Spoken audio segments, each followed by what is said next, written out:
آمن الرسول بما أنزل إليه من ربه والمؤمنون كلنا آمن بالله وملائكته وكتبه ورسله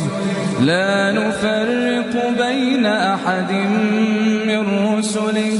وقالوا سمعنا وأطعنا غفرانك ربنا وإليك المصير. لا يكلف الله نفسا إلا وسعها لها ما كسبت وعليها ما اكتسبت ربنا لا تؤاخذنا إن نسينا أو أخطأنا ربنا ولا تحمل علينا إصرا كما حملته على الذين من قبلنا